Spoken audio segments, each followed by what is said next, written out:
At least 10 people were killed in one of Israel's largest incursions on the territory. The operation involved drones, bulldozers, and hundreds of soldiers across Jenin, Nablus, Tubas, and Tulkarm. The Israeli foreign minister has called for the evacuation of Palestinians from parts of the northern occupied West Bank. Mr. Israel Katz says the army is seeking to, quote, dismantle Iranian Islamic terror infrastructures established there.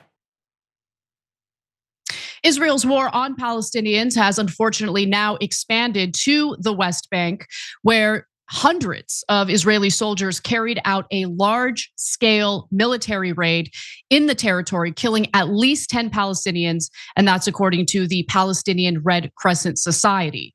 Now, that overnight raid focused on the northern West Bank, and unfortunately, it does appear that this is only the first stage. Why do I know that? Well, it's because Israeli officials are saying it, and we'll get to those statements in just a moment. Now, the Jenin Battalion, a Palestinian militant group, said 6 of its members were killed, though it was not immediately clear whether those casualties were included in the count announced by authorities. Hamas's armed wing also said 3 of its members were killed. So I just want to stop and say, so far, it's unclear how many innocent civilians have been killed as a result of these raids. It appears that there are some Hamas militants, according to what Hamas is saying, who died as a result of the raid. But the story is developing, and unfortunately, I believe that the war against Palestinians in the West Bank is developing as well. I don't think that this is just a one-time raid. I think this is part of expanding this war and potentially leveling the West Bank to do what the IDF's been doing in Gaza, right? Level it, make it uninhabitable for Palestinians, and essentially pave the way to take complete control of the territory. Now, Hamas is not helping Palestinians much because of the fact that every time that they attack Israel on Israeli soil, Israel retaliates 1,000-fold, and a recent attack in Tel Aviv is the excuse that Israel is using now to do these raids in the West Bank. And these raids have been absolutely devastating, not only in regard to potential civilian casualties, but as it pertains to critical infrastructure in the territory. I'm talking about hospitals. I'm talking about water mains, which of course are critical in providing water to the Palestinians living in the West Bank.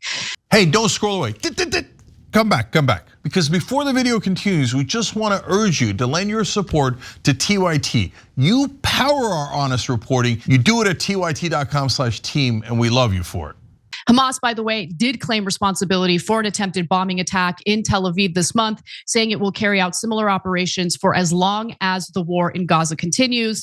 Now, fortunately, that attack in Tel Aviv did not result in any Israeli casualties, but it doesn't matter. Israel will latch onto that as an excuse to respond, not in kind, but to respond much, much more brutally. And that is what's happening right now.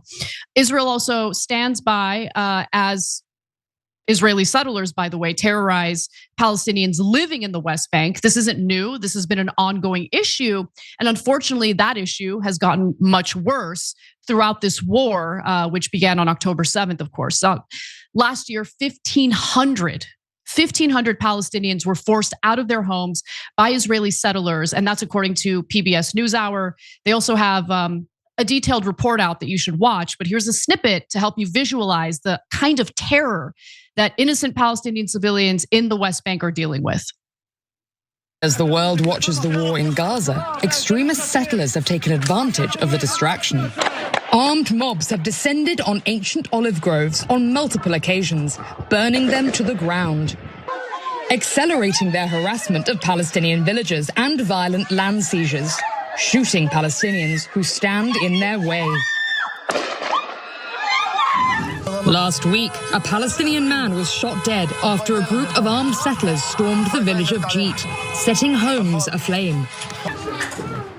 In late October, 3 of Yasser Audi's family members were killed when a group of young settlers stormed through their village of Kusra on a shooting rampage.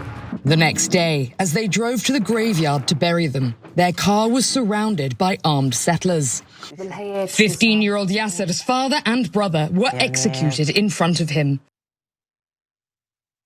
So while on one hand, Israel likes to latch on to any attack by Hamas, including a failed attack in Tel Aviv, to justify the brutality that they wage on innocent Palestinian civilians, understand that brutality had been waged on Palestinian civilians in the West Bank by these Israeli settlers for years and years and years with absolutely no consequences.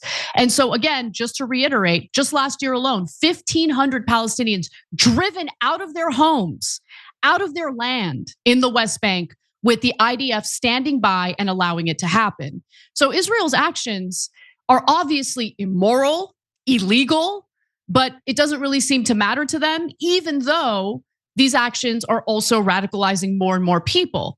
In fact, since October 7th, Israel has stepped up its raids in the West Bank. Since October 7th, at least 607 Palestinians and 15 Israelis have been killed in the West Bank, and that's according to the UN Humanitarian Affairs Office. So this war had already, for the most part, expanded to the West Bank. It's just that now Israel seems hell-bent on increasing IDF presence there and increasing the airstrikes and military activity taking place in the West Bank. Israel says that the raids are only the first phase of what's to come, which is absolutely terrifying considering what they've already done in Gaza. Israeli Foreign Minister Israel Katz said Israel would address the threats in the West Bank with the same determination used against terror infrastructure in Gaza.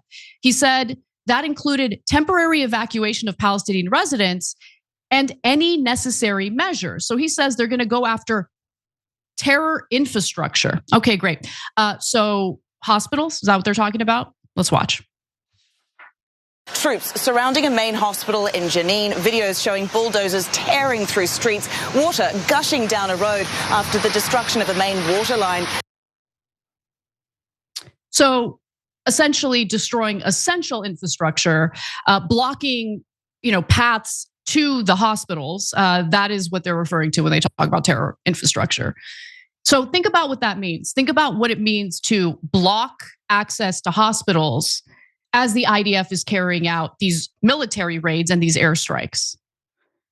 I mean, how are wounded civilians supposed to get the medical treatment they need to remain alive? I mean, it's the same thing that we've seen in Gaza so far. And Mohammed al-Sadi, who is the director of the Palestinian Red Crescent Society branch in Jenin, said that Israeli army vehicles had surrounded the roads to local hospitals and set up checkpoints, slowing down the organization's ambulances, which could only pass with coordination. So this has been a fear of mine personally, that the Palestinians living in the West Bank would soon see the type of atrocities that have been waged against Palestinians living in Gaza. And while the international community watches in horror, our government continues to support anything and everything the Israeli government wants to do. And remember, what they want to do isn't driven by keeping Israelis safe. It's driven by self-interest. Benjamin Netanyahu wanting to remain in power. It's easier to do so if there's an ongoing war. You have this belligerent prime minister who's being egged on by far-right members, people like Itamar Ben-Gvir in the Israeli parliament. And so this is really, really bad news. And so far, I haven't really seen a robust response or any real legitimate substantive response from the United States. But we will give you more on this story as it develops. If you enjoyed this video, that's because of our members. They make us independent, they make us strong, and they make us honest. Become a member today by hitting the join button below.